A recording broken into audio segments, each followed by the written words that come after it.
This holiday season, Mack Weldon is gift-giving at its best. They've handpicked products and specially curated packs to make it easy for you to give great gifts simply. Who am I giving Mack Weldon to? I think I'm going to give some to my dad. He needs to hip up his look a little bit. Heck, I need to hip up my look a little bit. But what's great about Mack Weldon is it's high-quality products, high-quality clothes, and they fit comfortably, and they look amazing. For 20% off your first order, visit MackWeldon.com and enter the promo code GARAGE at checkout. That's MackWeldon.com and enter the promo code GARAGE at checkout for 20% off your first order. Check out MackWeldon.com today.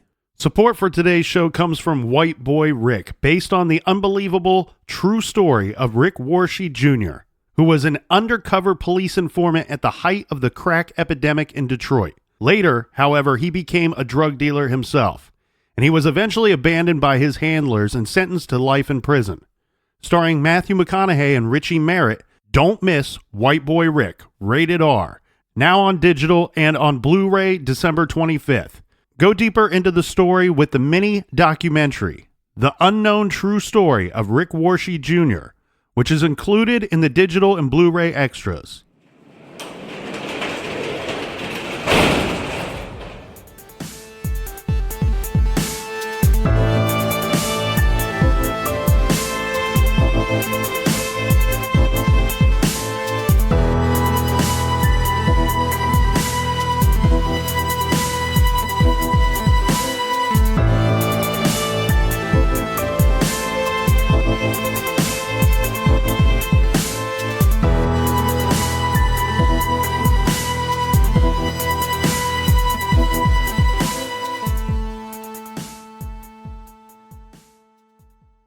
Welcome to True Crime Garage. Wherever you are, whatever you are doing, thanks for listening. I'm your host, Nick, and with me, as always, is the master of ceremonies in all of the reindeer games.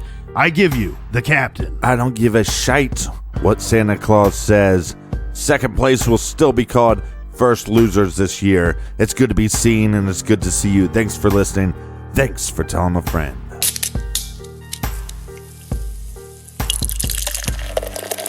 Tonight we are drinking Holy City Pilsner by the good people at Holy City Brewing, garage grade 4 out of 5 bottle caps.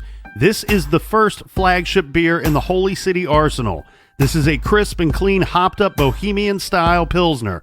Holy City will quench your thirst and please your palate all in one glass. And today's beer was brought to us by these pleasing peeps. First up, we have Sam and Fraser in London, England. And a big shout out to Lindsay in Fort Wright, Kentucky. Next up, we have Audrey from Norfolk, Virginia, serving this great country in the Navy. So, Audrey, thank you for your service. And also in Virginia, we have Alan in the town of Raven. And a big we like your jib to Michael in Pinetown, South Africa. And a long distance cheers to Kaja Borkenhagen in Oslo, Norway. And last but not least, we have Charles in Bodymore, Murderland. That was my nickname in high school, Captain Boykenhagen. All right, well, a big salute to you, Captain Boykenhagen, and a big salute to everybody near and far that contributed to this week's beer fund. If you want to help out for next week, go to truecrimegarage.com and click on the donate button. And we're a little behind, so hold your horses. And that's enough of the business. All right, everybody gather around, grab a chair, grab a beer. Let's talk some true crime.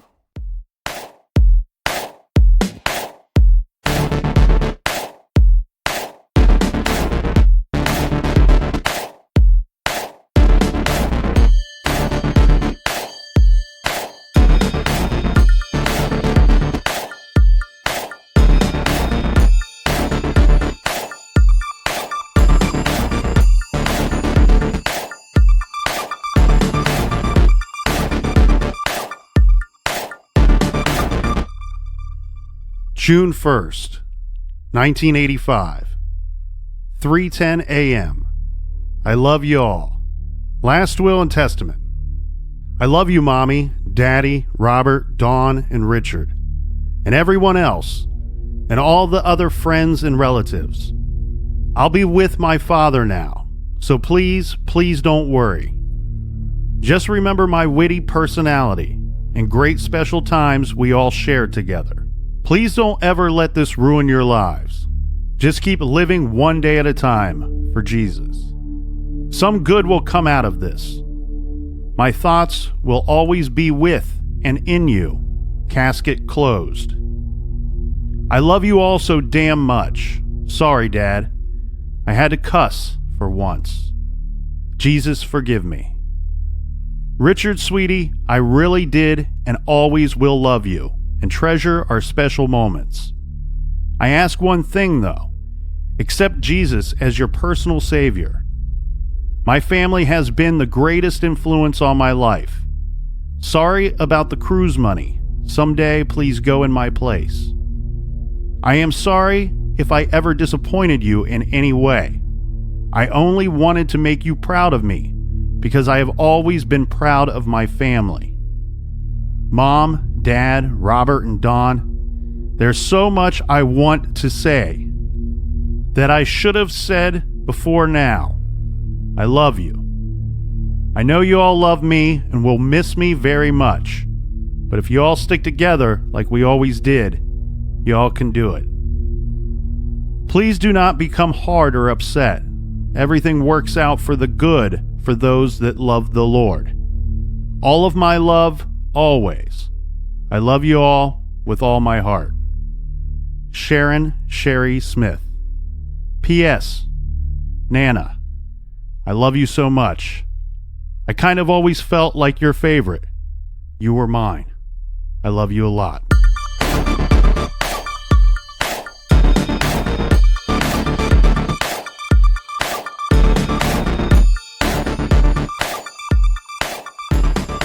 Friday, May 31st, 1985. At 3:38 p.m., Bob Smith discovered his daughter Shari's car unattended, with the driver's door open and the motor running at the end of the long driveway leading to the family's home. He called out her name several times and got no response. He checked the vehicle and found Shari's purse on the seat, but where was his daughter? Shari's father started searching for her. When his efforts failed, Mr. Smith contacted the police. This is just 2 days before 17-year-old Shari Faye Smith was scheduled to sing the national anthem at her high school graduation. So while most of her friends and classmates were packing for their high school graduation trip, Shari was abducted from the driveway of her Lexington County, South Carolina home. What followed was the largest search in South Carolina history. The investigation was bleak. They had no witnesses and no leads. Shari is what law enforcement would consider to be an extremely low-risk victim. Therefore, it was important to clear the family as fast as possible and move on to other possibilities. Police very quickly ruled out any involvement by the immediate family or any of the members of the immediate family. They're hoping for a ransom demand. So police put a trace on the Smiths' home phone. The next day, the Smiths received a phone call. On the line, a strangely distorted voice of a man who claims he has Shari captive. He tells Shari's mother, Hilda, who answered the phone, "So you'll know this is not a hoax. Shari had on a black and yellow bathing suit beneath her shirt and shorts." Then the caller says, "You'll get a letter from Shari later." State officials intercepted her letter. This was entitled Last Will and Testament from the mail. The letter we read during the trailer was that exact letter. Apparently, her abductor had Shari draft it shortly before her death. This was a 2-page handwritten letter, and while it clearly displayed an amazing amount of strength and courage on Shari's behalf, after reading the letter, no one was optimistic. The papers were sent for fingerprint analysis. Local law enforcement was all over this one. The FBI was very quickly sent in, and the FBI feared the worst. Their theory is that the abductor most likely killed Shari by the time that they arrived to assist in the case, and the killer would now be ready to search for another victim. They believe the kidnapper saw Shari and her boyfriend Richard kissing at the local shopping mall, and from there he followed her home. She stopped at the mailbox, and that's where he snatched her. Seems like a lot of creeps are hanging out at the local malls. So that was their working theory. And after this first call was received, they decided to set up recording equipment at the Smith home because now they're anticipating another phone call. On June 3rd, they received a call asking if they had received the letter. And the caller asked, "Do you believe me now?" To which Hilda, this is Shari's mother, replied, "No, I have not heard from Shari, and I need to know if she is alive and well." So basically, if I'm following you correctly, this dirtbag calls the family and he says, "I have her." Mm-hmm. And then he says, "You're going to receive a letter." Right. But the letter is the last will and testament. So it's almost implying that she's dead. And then he calls him back and says, "Do you believe me now?" Right. Right. He wants to know if they've received the letter. As said, it was intercepted by law enforcement. And this is actually a really good move by Shari's mother, Hilda, to not kind of cower to this distorted voice on the other end of the phone. Yeah. She's saying, "Look, I've not heard from my daughter. I need to know if she's alive and well. I don't believe anything you're saying. You say you have her captive. Well, let me talk to my daughter." Right. And so in a sense, she's kind of calling his bluff, right? Or hoping so. Yeah. And he says that when she asked him, "I need to know if Shari's alive and well," he then responds that "you will know in 2 or 3 days," and he hangs up the phone. Now, later that same day, he did call again, this time saying Shari was alive and he would release her soon, and that he wanted to tell her one thing, that Shari is now a part of him, physically, mentally, emotionally, and spiritually. He says, "Our souls are now one." Hilda asked again if her daughter was alive and well. The man said, "Shari is protected, and she is a part of me now, and God looks after all of us." Okay. So this guy's a wackadoo weirdo. Well, these are not clear and simple answers to Right. very clear and simple questions from Hilda. And the other thing too, Captain, using those words, "Shari's now a part of me physically, mentally, emotionally, and spiritually. Our souls are now one." I can't feel like anybody's got any good feelings in the Smith home hearing that. That sounds very bleak, sounds very bad. I mean, it just sounds bad. Well, on top of that, you have, her car is found on. Mm-hmm. So the fact that this individual was able to just pull up behind her, grab her, take her captive, and now this scumbag is going to bring the Lord Jesus Christ and our Savior into this. So because of the first call that was received, they were anticipating these 2 phone calls and attempting to trace the location of these 2 phone calls. Now, they did have some luck with that. They were able to determine that these 2 phone calls did come from the general area. They were local, let's say. Right. But there were some issues with the phone trace. According to the FBI in 1985, it took about 15 minutes to get a pinpoint location of the exact phone from which the calls were placed. Even with the strength and courage shown by Hilda Smith, the caller never stayed on the phone for that length of time. Now, the man called again. This time it was 4 days after the abduction, and this time Shari's 21-year-old sister Dawn answered the phone. The man gave her details about the kidnapping, saying he stopped his car when he saw her at the mailbox. He said he took a few photos of her, then approached her acting friendly. And when he got close enough, he forced her into his vehicle at gunpoint. Mm-hmm. He told Dawn he was regretful that the whole thing got way out of hand. He then went on to tell her that at 3:10 a.m. Saturday, the 1st of June, Shari wrote the letter you received, and then at 4:58 Saturday, the 1st of June, we became one soul. He said, Here he goes with the weird talk again. Right. And he says, "Don't ask me any questions." He told Dawn Shari would be returned the following evening and that they should have an ambulance on standby, adding, "You'll receive instructions on where to find us." Well, and this makes you wonder because you take somebody like Dahmer, for example, and he would talk about possessing his victim by eating his victim, and that they would become a part of him by doing so. So that's where my head goes with these comments. My head actually goes in 2 directions. One, what you just said there. Talent. One right there is the possessing. We even hear Zodiac wrote in his letters that they will become slaves, my slaves in the afterlife. Yeah.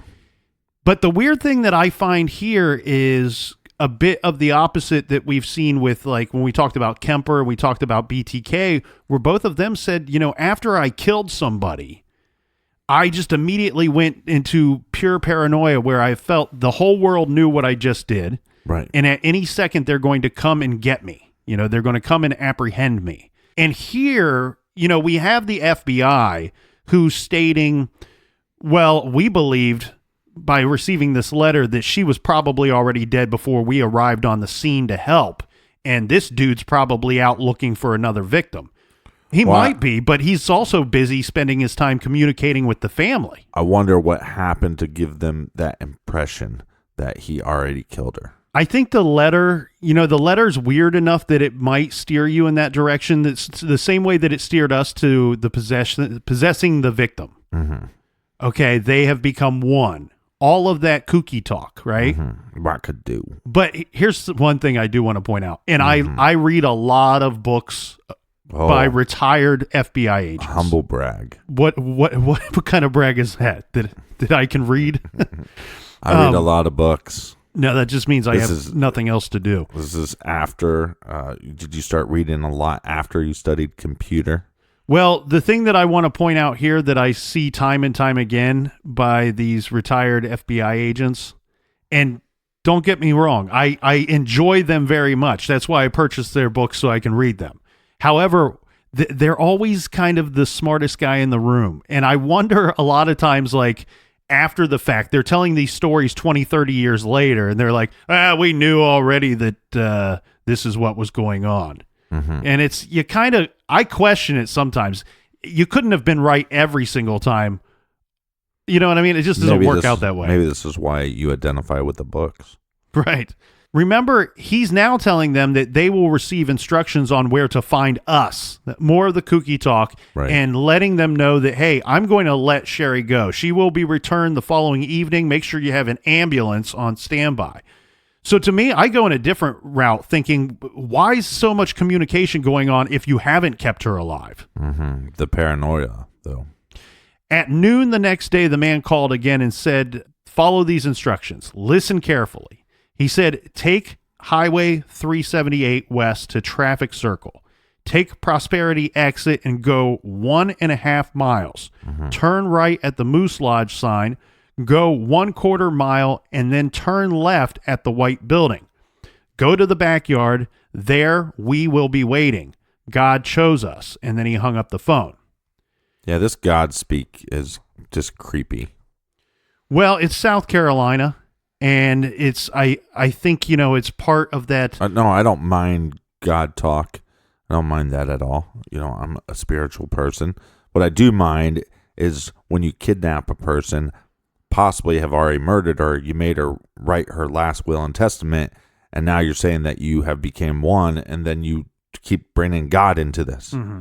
So that's, don't like that much. Well, and given all these instructions, pretty detailed instructions, it's good for law enforcement that this call, like the others, was recorded. So the sheriff's department followed the directions, and this led them to the body of Shari Faye Smith. The decomposition of the body suggested that she had been dead for some time, likely since 4:58 on June 1st, like was noted in the letter. Right. They were pretty sure of this. So she was clothed, and they could tell she was once bound with duct tape, but the tape had been removed, so we have the residue left over from the duct tape. And they believe that Shari's body was likely in this location since shortly after her death. Unfortunately, by the time Shari's body was located, due to the advanced decomp, the pathologist could not ascertain either the cause of death or whether or not she had been sexually assaulted. The pathologist believed, however, that Shari either suffocated or died from dehydration, this resulting from a rare form of diabetes from which Shari suffered. Evidence suggested she was killed elsewhere. Investigators believed her killer placed her there and returned to visit with the corpse, and it was only until the body was too far decomposed for his liking or decomposed enough to hide/destroy evidence that he told the family where to find her. And it's strange for me with the FBI involved. You'd think that they would be able to determine the cause of death. Well, using the information that they had, the FBI unit put together a profile of the offender. They believed that the offender was in his late 20s to early 30s, probably divorced, living alone or with his parents. White. He has, they actually will update this profile later, and they didn't include white as part of the first profile. Mm-hmm. But probably divorced, living alone or with his parents. He has some kind of criminal record. This would include assaults on women or at least obscene phone calls. If he has previously murdered anyone, the victims would be children or young girls. They believed when he was on the phone with Shari's family, he was reading from a script. They believed the killer was rigid, orderly, and obsessively neat. He would take notes obsessively and keep many lists. Did they say anything about possible military background? They did not. But usually they will include that if they believe that he does have some type of military background. And the reason why I bring that up is because the neat and orderly possibly wants to create lists. Yeah. You would think that would be somebody that, had some regiment schedule at some point in their existence. They believe that he owned a vehicle likely 3 years old or newer, and the vehicle is clean, well-maintained, and cared for. Outwardly, he is arrogant and displays contempt for the world, but on the inside, he is insecure and harbors strong feelings of inadequacy. He possibly goes around telling people he reads a lot of books. Yes, and then doesn't speak too highly of the authors. They said that the man is local. Having lived in the area for most of his life, he had access to a secluded area where he knew he would have time to spend with Shari and her body. They figured that the reason that the caller's voice sounded distorted is because he was using some type of device to achieve this. Mm-hmm. They determined the caller was using something called a variable speed device. They were now in the process of tracking down manufacturers of these types of devices and retailers. This suggested that the suspect had a background in electronics. So it's always interesting to me, Captain, how they come up with this. Some of it more detailed than other profiles that we've reviewed in the past. The stuff about the books is fascinating. Right. No, what gets me is when they say, we believe that he has a car that's 3 years old or newer. Mm-hmm. Like, that's so random, man. And it's like, you don't know, do they have any eyewitnesses that would make them lean that way, or is this just kind of a random guess? According to the information I could find, there was no eyewitnesses. Mm-hmm. Right. That's why it's so random to me. We believe that he has a newer 3-year-old car or newer. That's so pinpoint. I think they come up with this for a couple of reasons. One, I think they're working off of the idea that this guy is driving a lot, mm-hmm. that he's spending a lot of time driving. And they may also believe him to be careful.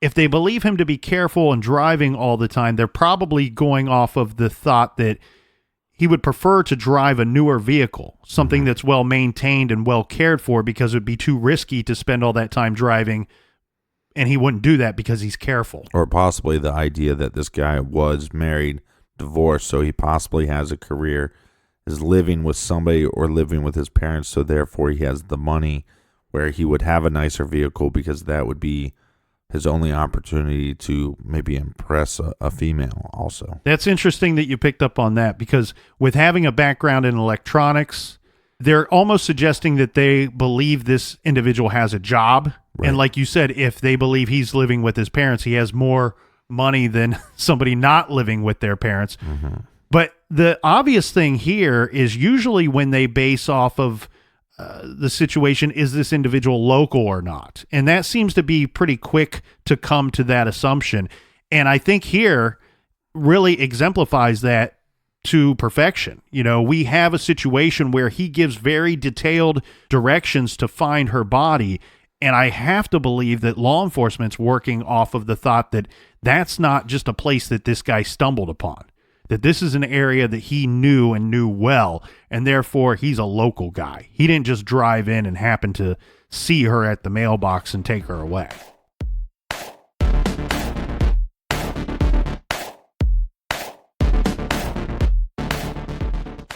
Support for today's show comes from Simply Safe.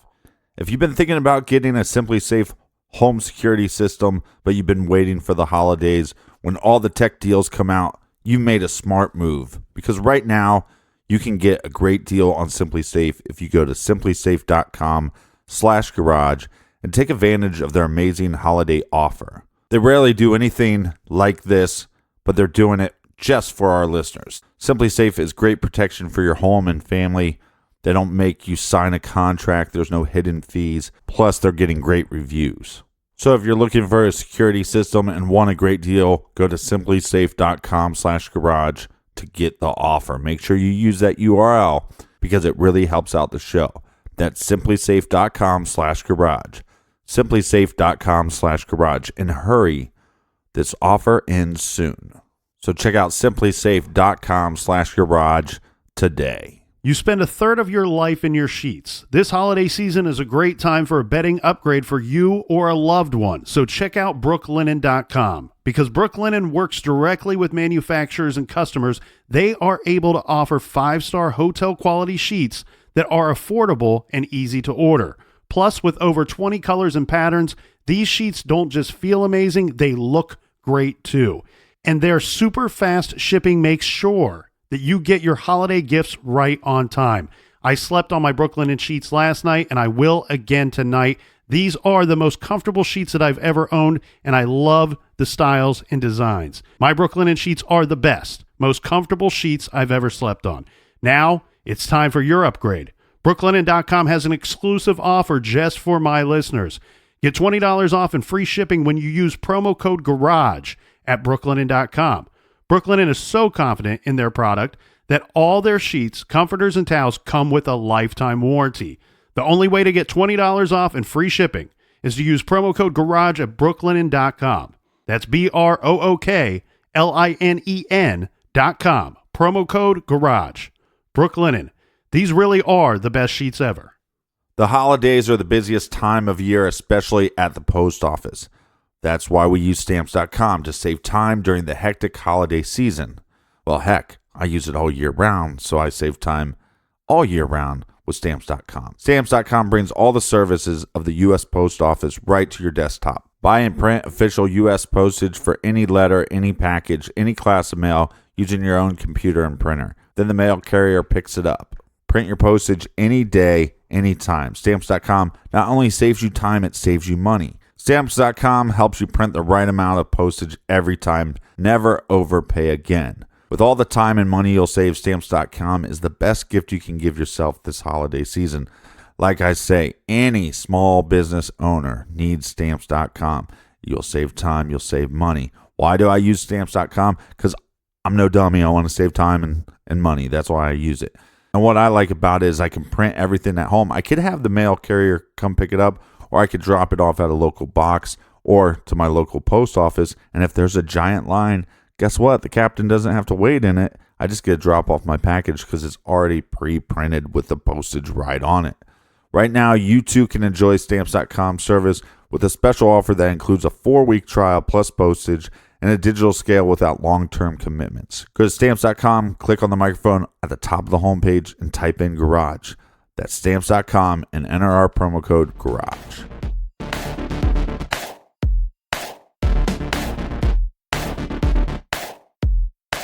Make sure you check our show Off the Record on Stitcher Premium this week.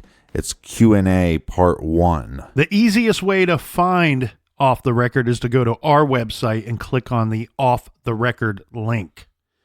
The day after they found the body of Shari Smith, the killer called the home again, and this time he called collect.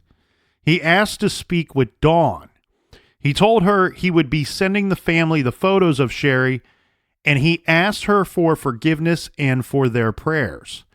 He said he was going to commit suicide because this thing got out of hand, and all he wanted to do in the beginning was to make love to Dawn, and that is why he was watching her.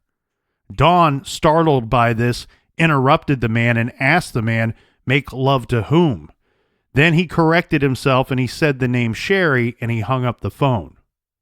Later that same day, the killer called a local TV network and asked for a specific reporter, and told that reporter he planned to turn himself in at some point, and he would give the reporter an exclusive interview.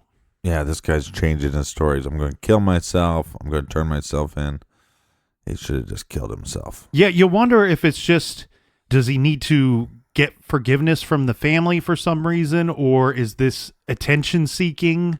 It seems like a lot of work and a lot of effort, risky behavior for some attention. Yeah, but he's a complete wackadoo. Mm-hmm. And the FBI didn't believe, or they say they didn't believe, the man would turn himself in or kill himself at any point. They believe that the calls were, in fact, seeking forgiveness from Shari's family, but also to manipulate and control the situation as much as he possibly could, and that this guy would eventually kill again. Yeah, well, this guy's a giant piece of shit. Well, what would have been nice, though, is if he would have put himself in a brown paper bag and then rang somebody's doorbell and lit himself on fire. Okay, so I do want to touch on this, though, because we do know from this last phone call that he says that in the beginning, all he wanted to do is make love to Dawn. Dawn's 21 years old. Shari Right. Smith is 17. And they actually, you can find, there's quite a bit of photos and images of both of them on the internet. And you can see that the two of them look very much alike. Okay. So this is when he makes this slip. When he says Dawn instead of Shari when he's on the phone with Dawn, I was really curious why the FBI didn't update their profile. Because remember, they said at one point that if he had killed before, his victims would have been children or young girls. Right. Okay, well, Shari, yes, she's 17, and that's more closer to being an adult, but Dawn is absolutely an adult. So you almost wonder if now at this point, if you're going to say if he is killed before, is there a chance that Dawn was actually the intended victim? You know, because he's not going to see her or see a girl that he perceives to be Dawn at the mailbox and walk up and ask her if that's, are you Dawn? You know? Right, but he did take some pictures before, so then you wonder, throwing it out there, maybe this individual's supposed to wear glasses but doesn't. And so is it that simple of a mistake? And then when he gets closer, it's the wrong girl, but it's too late at that point. I think it's very much like that. I think it's the intended victim was Dawn. He hoped to abduct her and do whatever he did with Shari with her. But I think at some point he would accept a substitution. Or like you said, I mean, I think it's kind of too late. Look, he probably opened up that door for the person. Mm-hmm. And at that point, it's too late in his mind. Well, the man called Dawn Smith again. This time he told Dawn that he gave Shari a choice of how she would be killed. And the choices were overdose, shooting, or suffocation, and Shari chose suffocation. He told Dawn he killed Shari by placing duct tape over her mouth and nose until she died. 2 weeks after the abduction of Shari, 9-year-old Debra Helmick was playing with her 3-year-old brother at their home in Richland County when she was abducted from the front yard of the family's home. A neighbor saw a vehicle pull up and a man get out of the car. The man spoke with Debra, then grabbed her, threw the screaming girl into his car, and drove off. Now, the neighbor immediately alerted Debra's father, who was inside their home.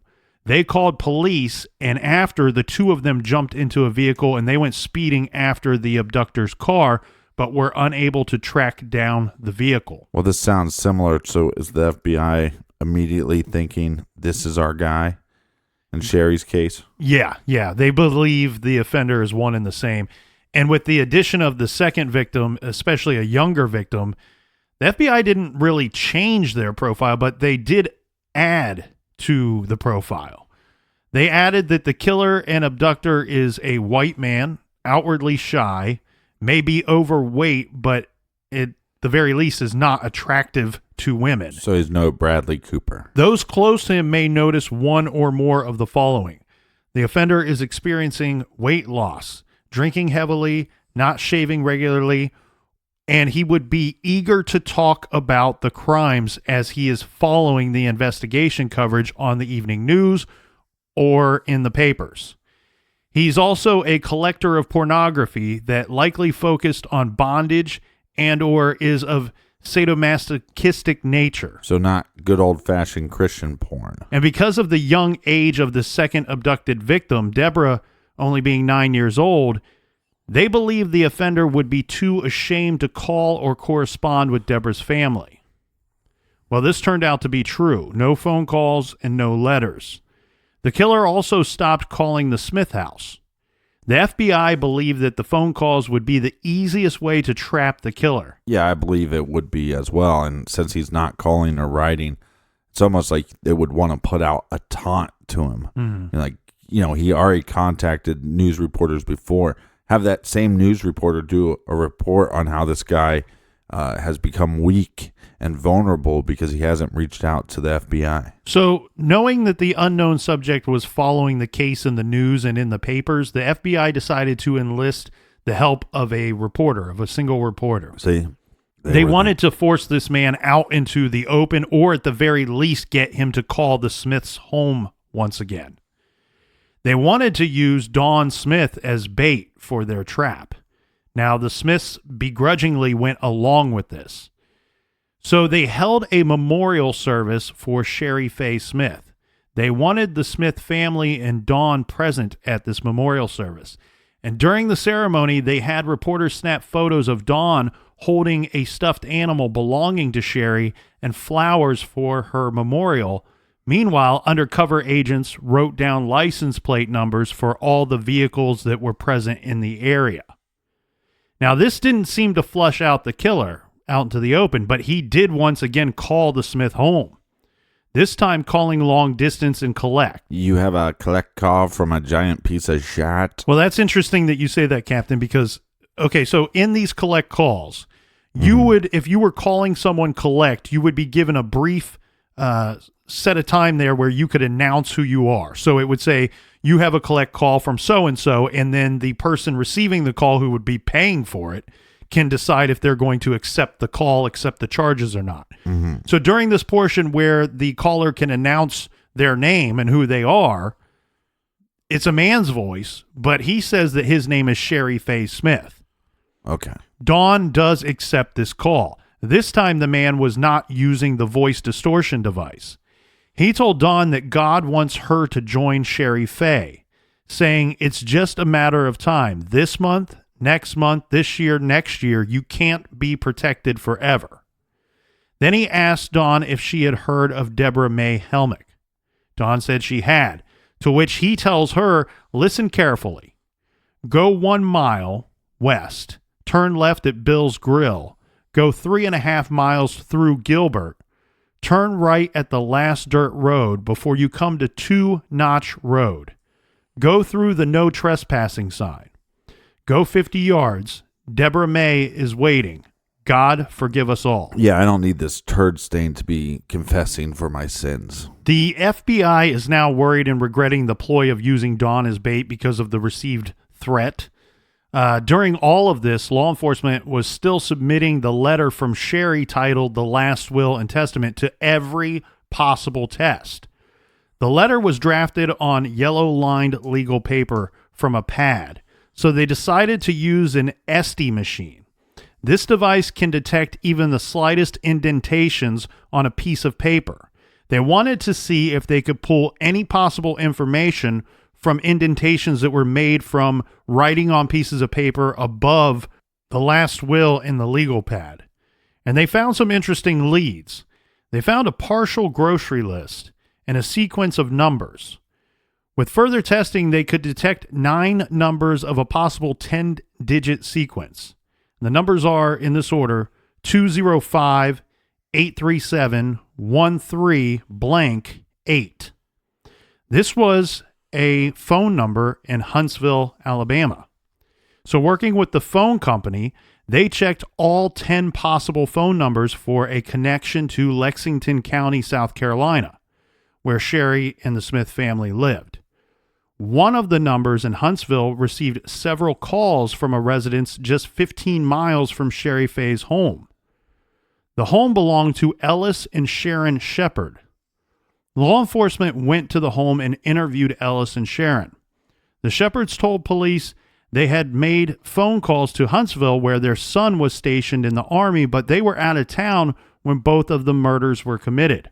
They explained a man who worked for Ellis as an electrician, Larry Gene Bell, was put in charge of house sitting for the 6 weeks that they were away. Larry was in his early 30s, divorced, lived with his parents. He was neat and orderly, and when he picked them up from the airport, he spoke constantly about the unsolved murders that occurred while they were away. He had noticeably lost weight, he was unshaven, and he was irritable. The sheriff asked Mr. Shepard to show him the room where Larry stayed while watching the home. Under the bed, they found Mr. Shepard's handgun jammed and pornographic magazines featuring bondage on the cover. Now, regarding the sequence of numbers, the couple wrote down the telephone number for their son and gave it to Larry Gene Bell before they left for their vacation, with instructions that if anything were to come up with the house, to call their son. The police played a portion of the last call received by the Smiths. This is the one where the killer did not use the voice distortion device. Right. And the Shepherds confirmed it sounded just like Larry's voice. Armed with this information, they did some digging, and they found that a vehicle registered to Bell was seen at the memorial service for Shari Faye.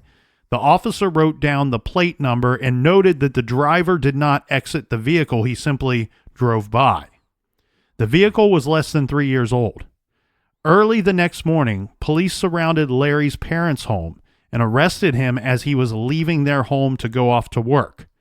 A quick background check revealed Bell was twice arrested for attempted assaults on women. On both of these occasions, he attempted to force a young woman into his car at knife point unsuccessfully. Under questioning, Bell admitted to nothing. Inside Bell's parents' home, in his bedroom, police found hairs on the bed matching hairs from Shari Faye Smith. In Larry's desk, they found a sheet of stamps from which the stamp used to marry Shari's last will and testament originated from. The neighbor that witnessed the abduction of Debra May told police after the arrest it was in fact Bell who he saw pulling the screaming child into his car that day. Under further questioning, Bell still admitted nothing. So they played the tape of his voice from the phone calls for him, and still Bell admitted nothing. So they brought in the FBI to further continue the questioning. They took a different approach rather than to continue to question him. They explained to him that they had a lot of experience in dealing with these types of crimes, and that the perpetrator of these types of crimes never gets the opportunity to explain themselves and their side of the story. Often, the offender is too afraid and ashamed to admit what they have done, and once they are in court, their attorney will not let them take the stand. Right.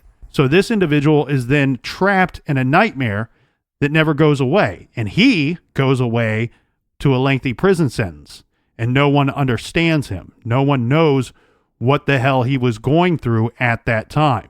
Well, I like their tactic here, but we could always employ my scary clowns where we dress up like clowns and we beat the guy to the inch of his life to get him to start confessing. Well, as they're explaining this to Larry, they notice that Larry Bell is nodding his head up and down. He's agreeing with what they have to say. Uh-huh. And seeing that he's responding, they leaned in for the kill and asked him, "When did you start to feel sorry about the crime, Larry?" Did they whisper this?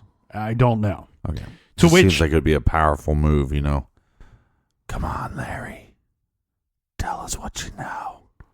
We gotcha. Well, they ask him when he started to feel sorry about this crime, and to which he says it was when he saw a photograph of the Smith family. Right. Then they asked him if he could have possibly done this sort of thing, and Larry told them, quote, "All I know is the Larry Gene Bell sitting here could not have done this, but the bad Larry Gene Bell could have." So that is going to be the closest thing to a confession that Larry Gene Bell would ever give regarding both of these murders. So we do have a confession, or a loose confession, right? Implied confession. Mm-hmm. We have some of Shari's hairs found in his room on his pillow. In his bedroom. Okay. And then we have an eyewitness that saw him taking the 9-year-old girl away. and then the car registered. The Yeah, so 3-year-old him girl. driving by the memorial is not really any evidence. But it's stacking pieces on the case. Right. Yeah. But there is a lot of evidence, like you said. You not only do you have the hairs that match Shari Faye Smith's hair in his bedroom. I mean, how the hell is that going to get there? 2, you have the sheet from which the stamp came from that the last will and testament was mailed. You also have all these little connecting factors to the letter itself, the indentations that they found using that Esty machine. And then you have the shepherds for which he is home, he's house sitting for. Mm-hmm. And they say, yeah, that's his voice on on that recording. And this is the killer that's calling and taunting the Smith family. And that's not as good as picking him out of a lineup or anything, but that's something. Right. And to which, I guess, for the lineup purposes, you have a bit of less evidence regarding the abduction and murder of the little girl, of Debra Helmick. Yeah. But you do have that eyewitness who says, okay, I see this picture of Larry Gene Bell on the news, and he calls up police and says, that's the same guy that I saw take that little girl. So we have all this evidence mounting up, and like you said, this real loosey-goosey, somewhat of a confession. Yeah. He doesn't say, I didn't kill these girls. He says, the bad Larry Gene Bell could have done this, would have been capable, I guess, of doing this. But the good Larry, he's serving his community and he's serving God. Shari Faye Smith's older sister, Dawn, she was super brave and strong during the investigation into her sister's abduction and murder. She went on to be crowned Miss South Carolina, and the following year, she was the runner-up in the Miss America contest. In February of 1986, Larry Gene Bell was convicted of murdering and kidnapping Shari Faye Smith. The jury recommended the death sentence, and the trial judge imposed the sentence in accordance with the jury's findings. In 1987, in a separate trial, Bell was convicted of murdering and kidnapping Debra Helmick, and again he was given a sentence of death. For 9 years, Larry Gene Bell filed and played the appeals game trying to work the courts.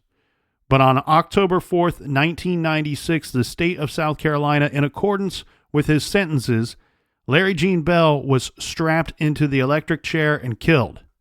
A large crowd cheered as the hearse carrying Bell's body left the Broad River Correctional Institution.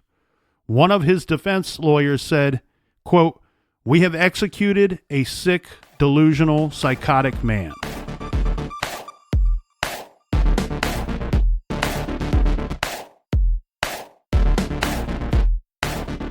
It's beyond fascinating how correct their profile was in this case. Now, Mr. I read a lot of books. Do we have any recommended reading for this week? We do, and I'm happy to announce that it's not a book by a retired FBI agent, so you know it's good. Written on higher than a third grade level. You know what, though, Captain? I feel like I want to punch myself in the face for saying that during the episode, because that's like my favorite reading. Now you know how I feel every episode. Constantly, just fighting the urge to attack your co-host. So this week, recommending a book called Handsome Johnny, The Life and Death of Johnny Rosselli, gentleman, gangster, Hollywood producer, and CIA assassin.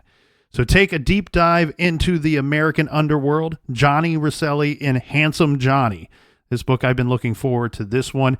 You don't have to write down the title right now, though, Captain, or anybody out there, because you can go to our website, truecrimegarage.com, click on the recommended page. We have books and recommendations there for you. Yeah, and head out to the website, click on the store page, because there's tons of shirts left. We're running out of some of the shirts, but they should, if you order now, they'll be shipped in time for Christmas. And real quick before we close out today, Captain, last week I got an email from Carly. She said she was listening to My Favorite Murder, and there's an episode, I guess, where Georgia mentions True Crime Garage did a 4-part series on the Boys on the Tracks case. So Carly, excited, she listens to our show. She went and she tried to find the Boys on the Tracks, and she emailed me and said, I cannot find these episodes on your feed. So I responded to her, get the Stitcher app because all of our old episodes are on there and it's free. You can listen to all of our huge giant catalog that Georgia recommends so much on the Stitcher app. And join us tomorrow in the garage as we cover another case. Instead of just doing one part this week, we decided to do 2 one-parters. That's right. We will be right back here in the garage tomorrow. We expect to see you here. Until then, be good, be kind, and don't litter.